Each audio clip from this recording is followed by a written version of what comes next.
Hello student, स्वागत है आपका हमारे YouTube चैनल पे।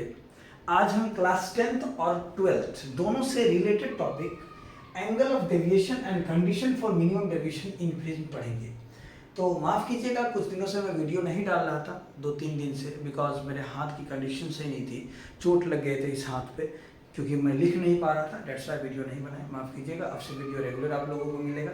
तो आज हम लोग पढ़ेंगे कि प्रिज्म में एंगल ऑफ डेविएशन क्या होता है और मिनिमम डेविएशन का क्या कंडीशन होता है। तो चलिए शुरू करते हैं। तो सबसे पहली बात कि एंगल ऑफ डेविएशन है ना, तो उससे पहले हम लोग जानेंगे कि प्रिज्म क्या होता है। What is prism? तो प्रिज्म जो होता है ये एक it is a 3D transparent material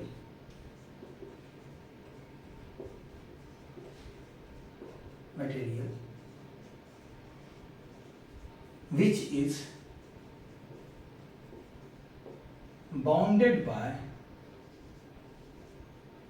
bounded by two triangular surface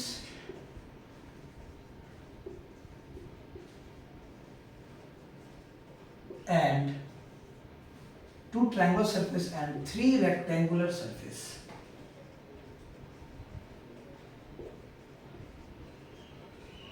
मतलब प्रिज्म एक 3D ट्रांसपेरेंट मटेरियल है जो 2 ट्रायंगुलर सरफेस और 3 रेक्टेंगुलर सरफेस से मिलकर बना है। जिसकी बात करते हैं प्रिज्म का, तो ये देखिए, ये प्रिज्म होता है। इसको ऐसे बढ़ा दीजिए, इसको ऐसे बढ़ाइए और इसको ऐसे बढ़ाइए। कुल मिला के इसके जो होते हैं 5 सरफेस होते हैं। ये आपका बन गया प्रिज्म, ये बन गया आपका प्रिज्म। इसमें देखिए, ये ट्रायंगल सरफेस, यहाँ ट्रायंगल, एक ट्रायंगल इधर से, 2 ट्रायंगल, एक रेक्टेंगल ये और एक रेक्टेंगल उधर से और एक रेक्टेंगल नीचे से। मतलब एक रेक्टेंगल, 2 रेक्टेंगल और 3 रेक्टेंगल और एक चौथा ट्रायंगल और 5वां ट्रायंगल। मतलब ये और ये ट्रायंगल है। ये बेस ऑफ प्रिज्म जो है वो रेक्टेंगुलर सरफेस से बना हुआ। ये वाला पार्ट जो है वो भी रेक्टेंगुलर सरफेस से और उधर वाला पार्ट भी रेक्टेंगुलर सरफेस से। अगर आप इसका नेमिंग करते हैं तो देखिए A B C D E F। तो ट्रायंगुलर सरफेस कितना है? ट्रायंगुलर सरफेस की बात करें तो ट्रायंगुलर सरफेस जो आपका आता है वो आता है triangle ABC and triangle DEF। अगर हम बात करें रेक्टेंगुलर सरफेस का, तो ये वाला रेक्टेंगल ACDE रेक्टेंगुलर सरफेस,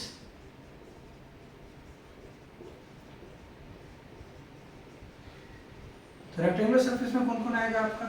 तो देखिए ACDE और उधर वाला AEFB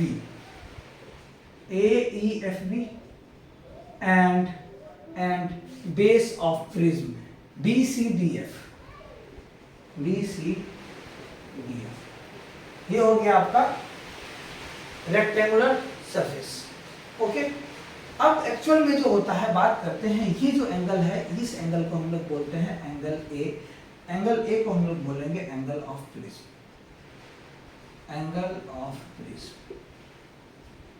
और ये भी एंगल ऑफ प्रिज्म होगा। तो और बात जो होती है ना प्रिज्म का, ये जो सरफेस है रेक्टेंगुलर सरफेस ही आपका जो होता है, रेक्टेंगुलर सरफेस ही आपका रिफ्रैक्टिंग सरफेस होता है।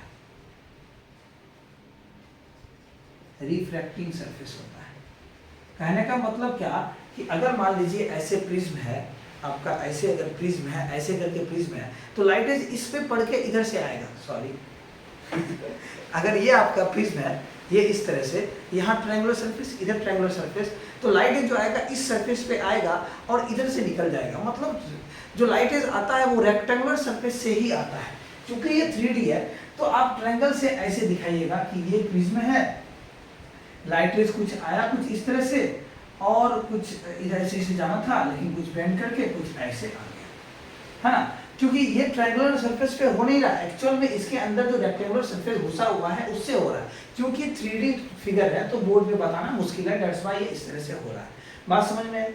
चलिए आगे चलते हैं, प्रिज्म से क्या क्या है। ये जो ए है, ए को हम लोग बोलते हैं रिफ्रैक्टिंग एज, ए को बोलते हैं रिफ्रैक्टिंग एज, रिफ्रैक्टिंग एज, ए को बोलते हैं रिफ्रैक्टिंग एज। चलिए ठीक है, इसको इरेज करके आगे बढ़ते हैं।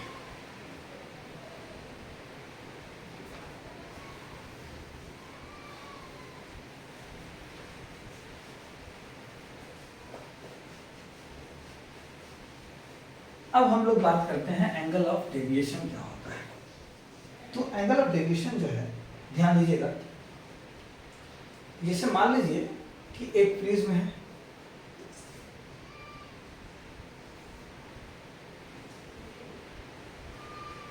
ये आपका प्रिज्म है, एक व्हाइट लाइट या कोई लाइट है जो इस तरह से आया, लाइट रेज आया, इंसिडेंट लाइट रेज, और अगर ये प्रिज्म नहीं रहता, तो प्रिज्म यहाँ पे नहीं रहता, तो लाइट का एक्चुअल ओरिजिनल रास्ता इसी से कोई रोकने वाला नहीं, ये इसका ओरिजिनल पाथ है। अगर ये प्रिज्म नहीं रहता तो लाइट जूम से निकल जाता। अब एक्चुअली होगा क्या कि एक बात बताइए, यहाँ पे मान लीजिए एयर है और यहाँ भी एयर है और प्रिज्म मान लीजिए ग्लास का बना हुआ है, तो जब light rays rarer to denser medium जाता है तो नॉर्मल की तरफ बेंड होता है। तो सर यहाँ नॉर्मल कहाँ पे होगा?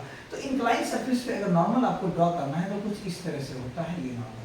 तो इंक्लाइन सरफेस है नॉर्मल आपका, ये आपका नॉर्मल रहा कुछ, तो ये नॉर्मल हो गया, ये नॉर्मल, आप इसको ड्रॉ कर दीजिए ऐसे, ये आपका नॉर्मल। और नॉर्मल और ये इंसिडेंट रे, आई आर लिख रहे हैं, आई आर से इंसिडेंट रे, तो इंसिडेंट रे और नॉर्मल के बीच जो एंगल बनता है उसको हम लोग बोलते हैं एंगल ऑफ इंसिडेंस। क्लियर इतना बात? अब लाइट रेज जब यहाँ से जाएगा तो ये ऐसे ना जाके बेंड होगा, किधर? नॉर्मल की तरफ बेंड होगा, तो नॉर्मल की तरफ थोड़ा कुछ इस तरह से बेंड हो गया। अब यहाँ पे जब आने के बाद ये तो आपका रिफ्लेक्टेड रे है, ये जो रे है आपका रिफ्लेक्टेड रे है, क्योंकि लाइट रेज रिफ्लेक्ट किया है। अब लाइट रेज फिर यहाँ से ऐसे जाना चाहिए था, लेकिन अब डेंसर से रेयर आएगा, इस पे नॉर्मल ड्रॉ कीजिए, कुछ इस तरह से होगा नॉर्मल, ये आपका नॉर्मल, ये भी नॉर्मल, यही लाइन है ना पूरा, इसी को नॉर्मल बोलते हैं। अब जब लाइट रेज डेंसर से रेयर मीडियम जाता है तो नॉर्मल से दूर भागता है, कुछ इस तरह से निकल जाएगा। तो ये कौन सा रे? Emergent ray. कौन सा रे? Emergent ray. इस रे को हम लोग बोलते हैं इमरजेंट रे। तो इमरजेंट रे और नॉर्मल के बीच वाले एंगल को क्या बोलेंगे? Angle of emergent. ये रिफ्रैक्टेड रे। तो बोलता क्या है कि जब आप इमरजेंट रे को पीछे बढ़ाइएगा तो यहाँ पे कोई एक एंगल बनेगा आपका, ये एंगल, इसी एंगल को हम लोग बोलते हैं डेल्टा एंगल ऑफ डेविएशन। जब इमरजेंट रे को पीछे बढ़ाइएगा, कुछ इस तरह से लाइट रेज आया, ये प्रिज्म का सरफेस था, ये प्रिज्म का सरफेस था, लाइट रेज जो है कुछ ऐसे निकला, ऐसे जाना चाहिए था, लेकिन लाइट रेज अब कुछ बेंड करके कुछ ऐसे जा रहा है। तो ये वाला लाइट रेज और ये इमरजेंट रे को जब पीछे बढ़ाइएगा तो यहाँ जो एंगल बनेगा यही एंगल है angle of deviation, angle of deviation. इसी को हम लोग बोलते हैं डेल्टा, और डेल्टा क्या है आपका? डेल्टा को बोलते हैं एंगल ऑफ डेविएशन। ठीक, इसमें दो तीन चीज होगा। ये है आपका base of prism, base of prism. Actual में प्रिज्म जो है लाइट रेज को बेंड करता है टुवर्ड्स इट्स बेस। इसे मान लीजिए कि ये प्रिज्म है, लाइट रेज आया, जाना चाहिए था इस तरह से, लेकिन अब कुछ जाएगा ऐसे होकर, कुछ इस तरह से जाएगा। तो ये और ये है ना, ये बेस की तरफ बेंड होगा, तो प्रिज्म क्या लिखेंगे? Prism bends light rays towards its base. और एंगल ऑफ डेविएशन कौन सा होगा सर? तो ये इमरजेंट रे जो आपका निकल रहा है, इसी को पीछे बढ़ाओगे, तो जब ये पीछे बढ़ाओगे इस तरह से, तो ये जो एंगल बन रहा है, ये एंगल, यही एंगल ऑफ डेविएशन होगा। यहाँ पे और भी कुछ होगा, जैसे कि मान लीजिए आपका अगर ये रिफ्लेक्टेड है तो ये एंगल जो बनेगा मान लेते हैं R1। क्लियर है? ये एंगल जो होगा ये, इसको मान लेते हैं R2। अच्छा एक बात बताइए, यहाँ जो डेविएशन हुआ है थोड़ा सा ये भी डेविएट किया है कुछ, इसको मानते हैं हम लोग डेविएशन 1, थोड़ा सा नहीं दिख रहा है, इसको मानो डेविएशन 1 और इसको मानते हैं आप लोग डेविएशन 2। अच्छा इसकी बात बाद में करेंगे, इसकी बात बाद में करेंगे। अच्छा ये डेविएशन तो समझ में आया। तो एंगल ऑफ डेविएशन क्या होता है? एंगल ऑफ डेविएशन को हम ये लिखते हैं, एंगल ऑफ डेविएशन को ये लिख सकते हैं कि angle of deviation, angle of deviation जो होता है आपका, एंगल ऑफ डेविएशन जो होता है तो ये बोलेंगे angle made between, angle made between incident रे, incident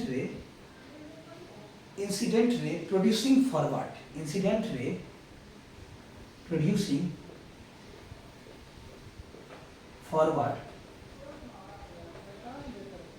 and emergent ray producing backward, and emergent ray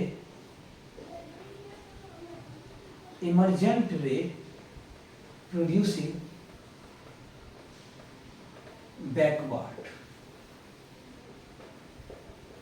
is known as angle of deviation, angle of deviation। फिर से बोल देना, लिख लीजिए कि एंगल ऑफ डेविएशन जो होगा तो एंगल ऑफ डेविएशन ये लिख सकते हैं कि angle of incidence producing forward, मतलब एंगल ऑफ इंसिडेंस को आगे बढ़ाइए और एंगल ऑफ इमरजेंस को, सॉरी एंगल नहीं बोलेंगे, incident ray producing forward, incident ray producing forward and emergent ray producing backward is known as angle of deviation. Angle made between incident ray producing forward and emergent ray producing backward is known as angle of deviation. मतलब क्या है कि angle of emergent को आगे बढ़ाने पे, sorry angle of incidence को आगे बढ़ाने पे, एंगल ऑफ इंसिडेंस को आगे बढ़ाने पे और एंगल ऑफ इमरजेंट को पीछे बढ़ाने पे जो एंगल बनेगा उसी को हम लोग बोलते हैं एंगल ऑफ डेविएशन। ठीक है, फिर से एक बार कंफ्यूज नहीं होना, मतलब ये जो इंसिडेंट रे है जब इसको आप आगे बढ़ाइएगा और जो इमरजेंट रे है इसको पीछे बढ़ाइएगा, जहां पे काटेगा वहीं पे एंगल ऑफ डेविएशन बनेगा। ठीक, ये सिंपल ये भी बोल सकते हैं, angle made between incident ray and emergent ray is known as angle of deviation. चलिए आगे चलते हैं, इसमें कुछ फैक्टर्स होते हैं जिस पे एंगल ऑफ डेविएशन डिपेंड करते हैं, तो लिखेंगे factors on which angle of deviation depend. चलिए इसको erase,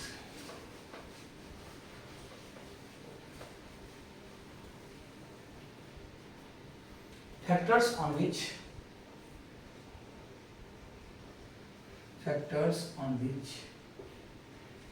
angle of deviation depends। और आगे जो है लास्ट में हम इक्वेशन ऑफ प्रिज्म भी पढ़ाएंगे। इसमें इक्वेशन ऑफ प्रिज्म जो एक ये होता है, एक कंडीशन है कि angle I plus angle A बराबर एंगल D प्लस क्या होता है उसको, angle of incidence plus angle of prism बराबर angle of deviation plus angle of emergent होता है। ये जो है प्रिज्म का इक्वेशन है, ये अभी हम आपको पढ़ाएं, सॉरी माफ कीजिएगा, angle I plus angle E बराबर angle of prism plus angle of deviation होता है। इसको हम लास्ट में प्रूव करेंगे। ठीक है, इसको प्रूव करके हम बताएंगे कि कैसे होता है, बस ध्यान दीजिएगा आप लोग, वीडियो को देखते रहिए। तो factors on which angle of deviation depends, तो नंबर 1 जो होता है वो होता है रिफ्रैक्टिव इंडेक्स। रिफ्रैक्टिव इंडेक्स जो है जिसको आप म्यू और एन से डिनोट करते हैं, ये डायरेक्टली प्रोपोर्शनल होता है एंगल ऑफ डेविएशन का। अगर आप रिफ्रैक्टिव इंडेक्स को बढ़ाइएगा तो एंगल ऑफ डेविएशन भी बढ़ेगा, अगर आप रिफ्रैक्टिव इंडेक्स को घटाइएगा तो एंगल ऑफ डेविएशन भी घटेगा। ठीक है, क्यों, क्या है ये रिफ्रैक्टिव इंडेक्स? रिफ्रैक्टिव इंडेक्स है कि जैसे मान लीजिए कितना ज्यादा डेंसिटी होगी किसी भी प्रिज्म का, जितना ज्यादा डेंसर होगा लाइट है उतना ज्यादा उसमें बेंड करेगा, लाइट की उतना स्पीड कमेगी और लाइट उतना बेंड होगा टुवर्ड्स स्पेस की तरफ। ठीक है, दूसरा बात जो हम बोल सकते हैं, बोलेंगे angle of prism. Angle of prism, जब आप एंगल ऑफ प्रिज्म को बढ़ाइएगा, एंगल ऑफ प्रिज्म आपका ये वाला एंगल, जब इसको बढ़ाइएगा, एंगल ऑफ प्रिज्म को बढ़ाइएगा तो एंगल ऑफ डेविएशन भी आपका बढ़ेगा। तीसरा जो है वो है वेवलेंथ ऑफ लाइट रेज। क्या है? Wavelength of light rays. Directly proportional होता है, जैसे देखिए अभी देख रहे हैं, हाँ, तो नीचे से होता है VIB की ओर, VIBGYOR, देखते हैं क्या होता है। रेड का जो वेवलेंथ होता है वो होता है 760 nm अप्रॉक्स, और वायलेट का होता है 400 नैनोमीटर 400 नैनोमीटर, और ये एंगस्ट्रम में भी इसकी यूनिट होती है कभी। तो ये इसका रेंज है, इसका वेवलेंथ नीचे से ऊपर जो होता है लेमडा वेवलेंथ इंक्रीज करता है। तो सबसे ज्यादा जो बेंडिंग होगा वो वायलेट का, मैक्सिमम बेंडिंग होगा वायलेट का, मैक्सिमम बेंडिंग होगा, क्योंकि इसकी वेवलेंथ बहुत कम है, इसकी वेवलेंथ बहुत कम है। जिसका जितना कम वेवलेंथ उतना ज्यादा बेंडिंग, ठीक है, मतलब उतना ज्यादा डेविएशन। बेंड का मतलब क्या, डेविएट करना, अपने रास्ते से भटक जाना। मतलब क्या कि अगर बात करते हैं लेमडा ज्यादा है, वेवलेंथ ज्यादा है, तो डेविएशन भी, डेविएशन लेमडा जितना ज्यादा डेविएशन उतना कम, इनवर्सली प्रोपोर्शनल है, ठीक है। अब देखिए लेमडा एकदम मिनिमम होता है वायलेट का, लेकिन उसका डेविएशन मैक्सिमम होता है। मतलब ये जो है ये इनवर्सली प्रोपोर्शनल है, इनवर्स रिलेशन है, ठीक है। चौथा जो केस है, चौथा केस है आपका वो टेम्परेचर। टेम्परेचर क्या है? अच्छा एक बात बताइए, टेम्परेचर जब किसी भी चीज में बढ़ता है तो उसका मॉलिक्यूल्स एक्सपेंड करता है। जब मॉलिक्यूल एक्सपेंड करेगा तो उसकी डेंसिटी कम होगी, ठीक है। इसका मतलब क्या कि जब टेम्परेचर बढ़ाएंगे तो रिफ्रैक्टिव इंडेक्स क्या होगा, कमेगा। जब रिफ्रैक्टिव इंडेक्स कमेगा तो डेविएशन भी कमेगा। टेम्परेचर और डेविएशन का भी इनवर्स रिलेशन, ठीक है। और पांचवा केस जो है बड़ा शानदार केस है, जिससे क्वेश्चन पूछा जाता है बोर्ड में भी। तो वो केस जो है वो है angle of incidence, angle of incidence. इसको इरेज करें हैं, चलिए ठीक है। Angle of incidence, fifth case है एंगल ऑफ इंसिडेंस।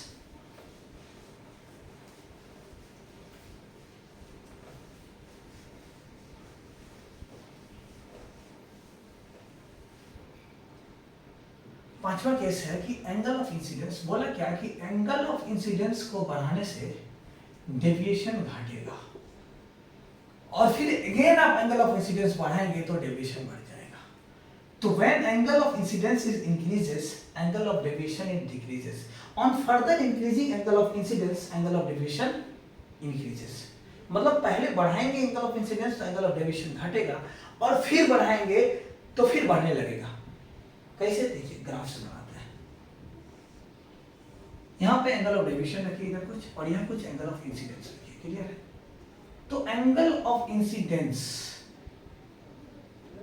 है ना, एंगल ऑफ इंसिडेंस कुछ इस तरह से बनेगा ग्राफ, किसी एक एंगल पे मिनिमम होता है कुछ इस तरह से। अब इसको एक तरह से मिलाइए, y एक्सिस पे आपका एंगल ऑफ डेविएशन है, x एक्सिस पे एंगल ऑफ इंसिडेंस है, ठीक है।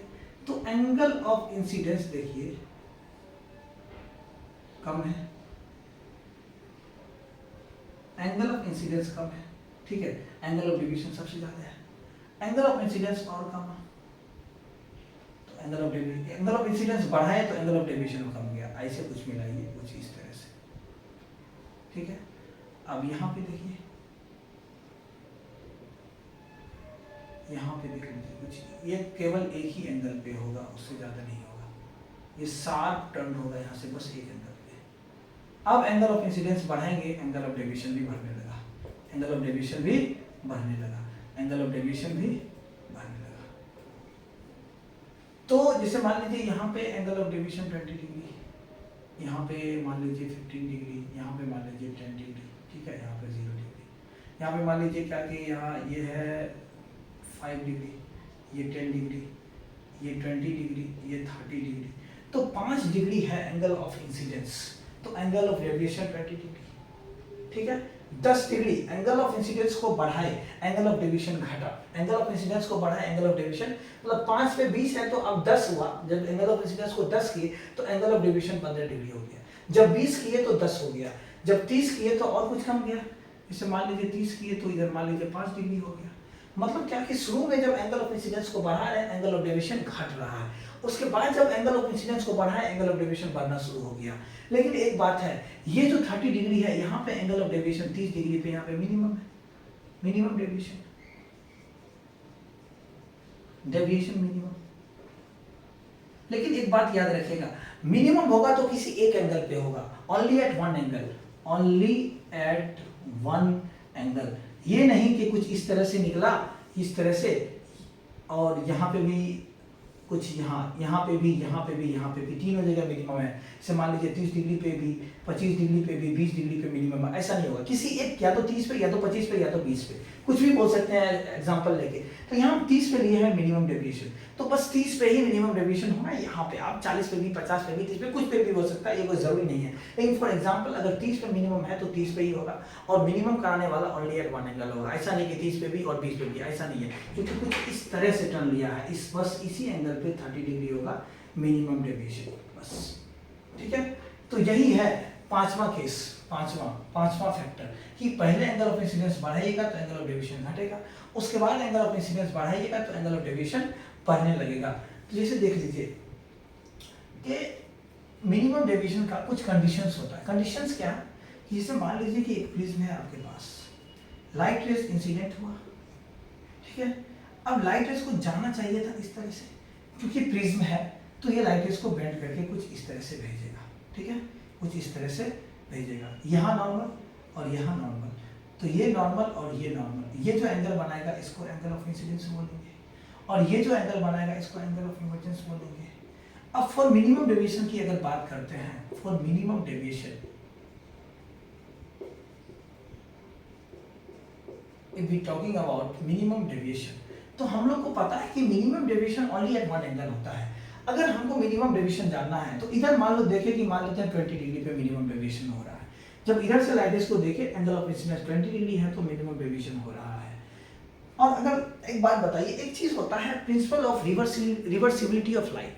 अगर लाइट रेज को 180 से आप रिवर्स करते हैं तो लाइट जिस पास से गया है उसी पास से वापस आएगा। जब इसको पलटिएगा तो जैसे पलटने का मतलब क्या, कि अब एंगल ऑफ इंसिडेंस हम सोच रहे हैं इधर से, जब इधर से देखेंगे तो एंगल ई है, ये कितना के बराबर होना चाहिए, एंगल ई एंगल आई के बराबर होना चाहिए, एंगल आई बराबर एंगल ई होना चाहिए, और यहाँ पे एंगल आई बराबर एंगल आई होना चाहिए। कहने का मतलब मेरा ये सिंपल सी बात है, उतना घुमाने की जरूरत नहीं है।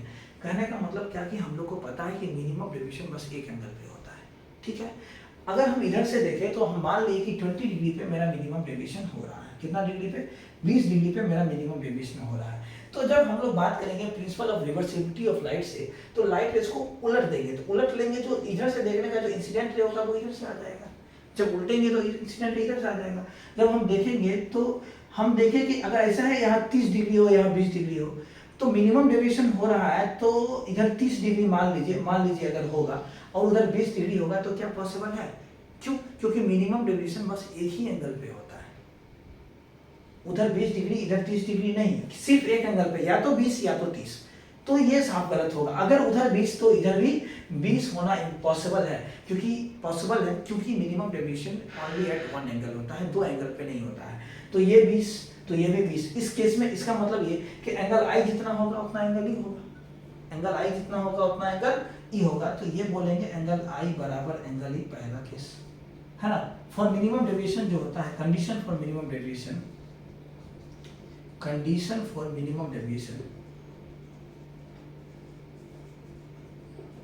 क्योंकि हमको पता है कि मिनिमम डेविएशन जो होगा बस एक एंगल पे होगा। अगर इंसिडेंस 20 डिग्री है और वो मिनिमम की बात कर रहा है, तो जब इसको उल्टेंगे तो उधर से देखेंगे, जब इधर से देखेंगे तो अलग कुछ 30 डिग्री हो जाएगा, पॉसिबल नहीं है, क्योंकि यहाँ पे 30 पे मिनिमम, वहाँ पे 20 पे मिनिमम। ऐसा है क्या? ऐसा भी पढ़े हैं? नहीं, मिनिमम सिर्फ एक एंगल पे होगा। इसका मतलब एंगल आई और एंगल ई बराबर होगा, और इसी एंगल ई को कभी कभी I2 बोला जाता है, I1 बराबर I2, और इसको I1 बोल सकते हैं, आप I1 बोल सकते हैं। तो फॉर मिनिमम डेविएशन जो है, नंबर 1 एंगल आई बराबर एंगल ई होता है। दूसरा, ये कौन सा रे? रिफ्रैक्टेड रे। ये कौन सा रे? रिफ्रैक्टेड रे। तो ये R1 है और ये R2 है, तो इस केस में R1 बराबर R2 भी होगा।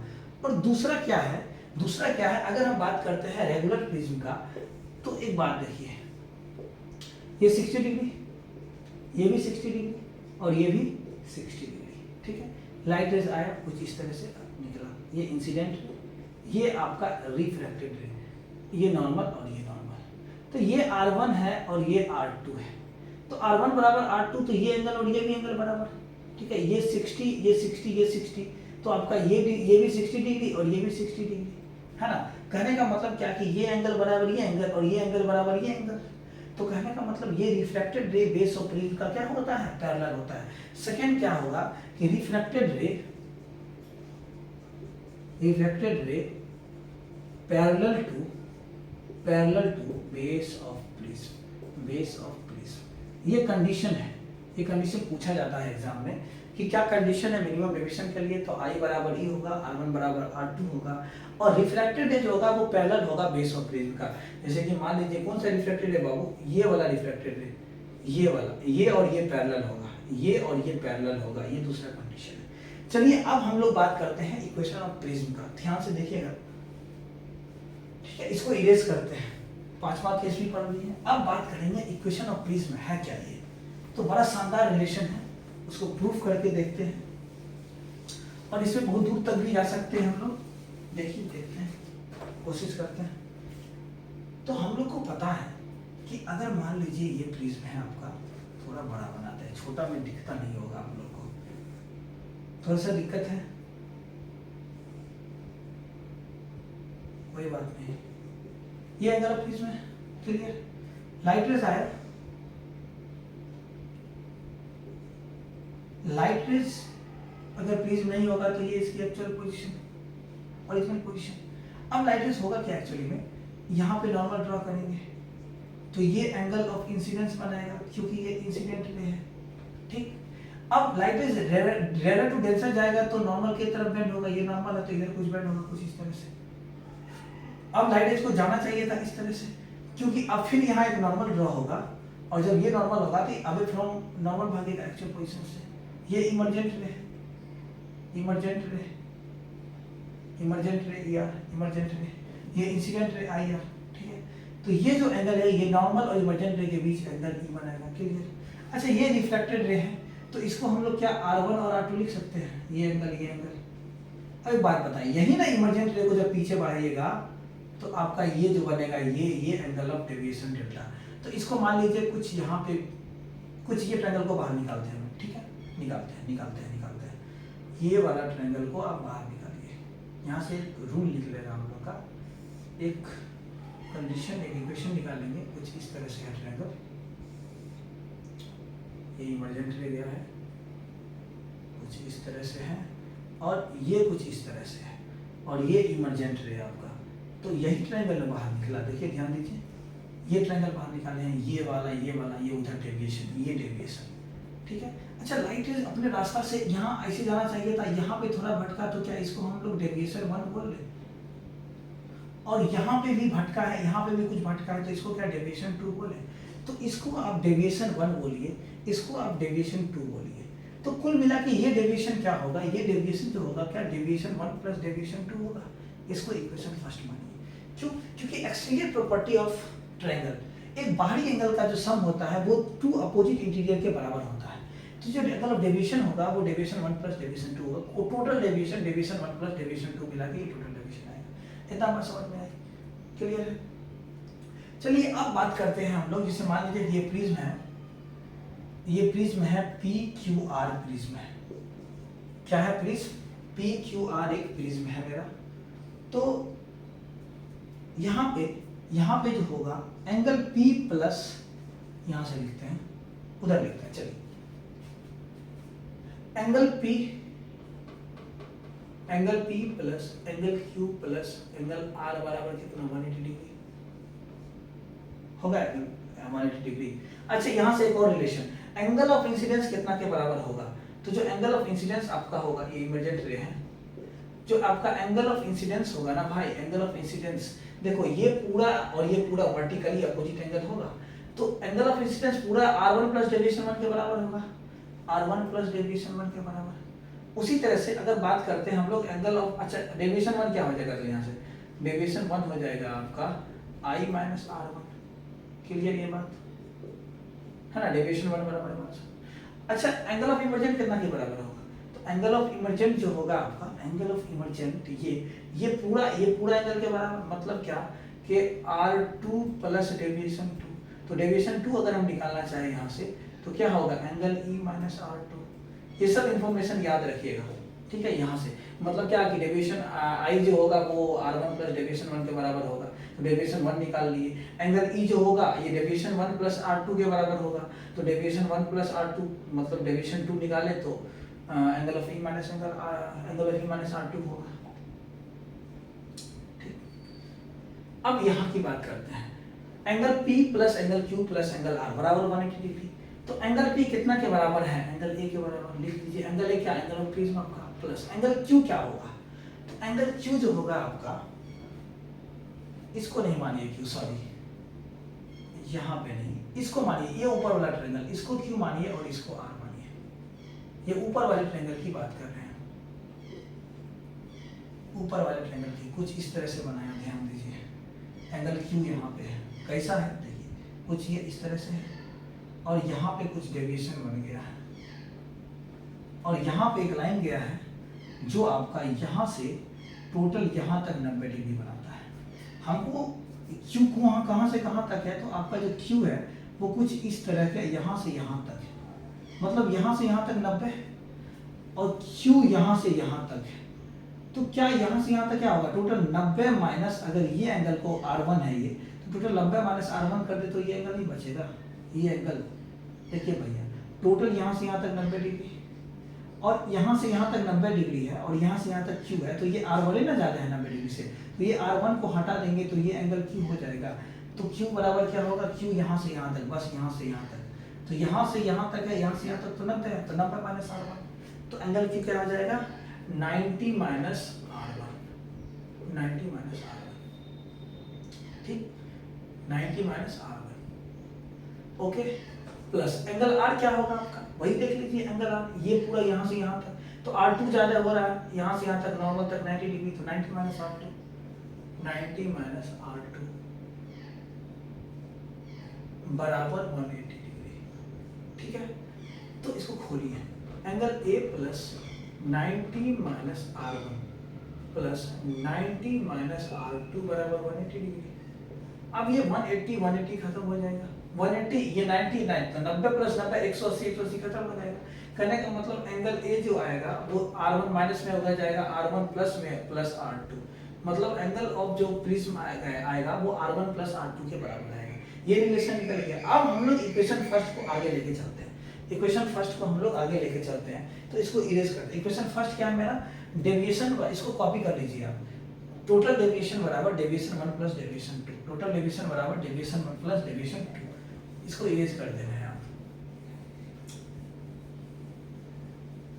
देखिए अब जो रिलेशन लेके चलेंगे, तो डेविएशन बराबर क्या है? डेविएशन 1 प्लस डेविएशन 2, ठीक है। तो डेविएशन बराबर, डेविएशन 1 की वैल्यू कितनी है? निकाले हुए हैं, I minus R1, I minus R1 plus deviation 2 की वैल्यू कितनी है? E minus R2, angle E minus R2। तो डेविएशन बराबर क्या होगा? I प्लस E माइनस को कॉमन लेंगे, R1 प्लस R2, और R1 प्लस R2 कितना निकाल रहे हैं? एंगल ऑफ प्रिज्म के बराबर। तो एंगल ऑफ डेविएशन जो होगा I plus angle E minus R1 plus R2 कितना के बराबर आपका? एंगल ऑफ प्रिज्म के बराबर। तो देखिए angle of deviation plus angle of prism बराबर I प्लस एंगल E, और ये प्रूव हो गया। अब इसमें मजा क्या आने वाला है, क्योंकि हम लोग पहले जान चुके हैं, पहले ही जान चुके हैं कि सर एंगल I बराबर एंगल E होता है और R1 बराबर R2 होता है फॉर मिनिमम डेविएशन। तो अगर हम इसी में जोड़ दें कि फॉर मिनिमम डेविएशन क्या कंडीशन होगा, फॉर मिनिमम डेविएशन क्या कंडीशन होगा, इसको इरेज कर देना और उधर भी इरेज कर देना, कॉपी कर लो, इधर भी इरेज कर देना, कॉपी कर लो। अगर हम बात कर दे फॉर मिनिमम डेविएशन, इसी इक्वेशन में अगर बात करें, if we talking about minimum deviation in this equation, then we get, focus करो यहाँ, हम लोग जान चुके हैं कि sir angle I plus angle E जो होता है वो होता है angle of deviation plus angle of prism. Already मैं प्रूव कर चुका हूँ यहाँ पे, ठीक है। तो जब I फॉर मिनिमम डेविएशन की अगर बात करें, फॉर मिनिमम डेविएशन,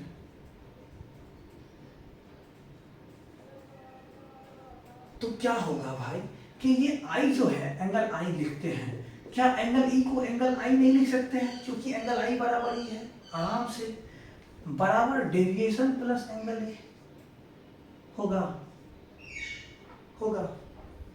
अब I प्लस I क्या बनेगा? 2 ऑफ एंगल I और angle of deviation plus angle of prism. तो एंगल I क्या बनाएगा? Angle of deviation plus angle of prism by 2। इतना बात समझ में है, ठीक है। अब इसको हम चाहें ना तो इसको आप स्नेल्स लॉ से आप क्या कर सकते हैं, आप अच्छा रिफ्रैक्टिव इंडेक्स बराबर क्या होता है, sine I upon sine R first surface के लिए। तो रिफ्रैक्टिव इंडेक्स क्या होगा मिनिमम डेविएशन के लिए, साइन ऑफ क्या आई की जगह क्या एंगल आई पूरा, साइन ऑफ एंगल के जगह होगा angle of deviation plus angle of prism by 2 बटे साइन आर। साइन आर कितना के बराबर है आपका, आर R1 बराबर R2 है, तो R1 बराबर अगर R2 है तो R1 प्लस R2 होगा, R1 प्लस क्यों, क्योंकि सर हम जान चुके हैं तो A बराबर जो होता है एंगल ऑफ प्रिज्म बराबर R1 प्लस R2 होता है, ठीक। एंगल ऑफ प्रिज्म जो होता है वो R1 प्लस R2 होता है, पहले प्रूफ कर चुके हैं। तो R1 बराबर R2 है तो एंगल A बराबर क्या लिख सकते हैं 2R1, क्या लिख सकते हैं 2R1। तो R1 बराबर क्या होगा एंगल A बाई 2 हो सकता है, R1 बराबर एंगल A बाई 2। तो यहाँ पे अगर हम बात करते हैं साइन R का तो R की जगह क्या ले सकते हैं एंगल ऑफ प्रिज्म बटे 2, एंगल ऑफ प्रिज्म बटे 2। ये एक रिलेशन है रिफ्रैक्टिव इंडेक्स का, रिफ्रैक्टिव इंडेक्स बराबर sine I upon sine R को आई एंगल ऑफ डेविएशन निकाल दिए हैं, R1 क्योंकि एंगल ऑफ प्रिज्म जो होता है angle of prism R1 plus R2 होता है और मिनिमम डेविएशन के लिए R1 बराबर R2 होगा, तो हम ये केस निकाल सकते हैं आसानी से, एंगल A बाई 2 वहाँ से देख लीजिए यहाँ से। चलिए आज तक इतना ही, आगे फिर जो हम पढ़ाएंगे इसके आगे पढ़ाया जाएगा, ये क्लास 10th और 12th दोनों के लिए है, बहुत ही इंपॉर्टेंट टॉपिक्स है, आप लोग अच्छे से पढ़िए और मेरा सपोर्ट कीजिए। Thank you so much.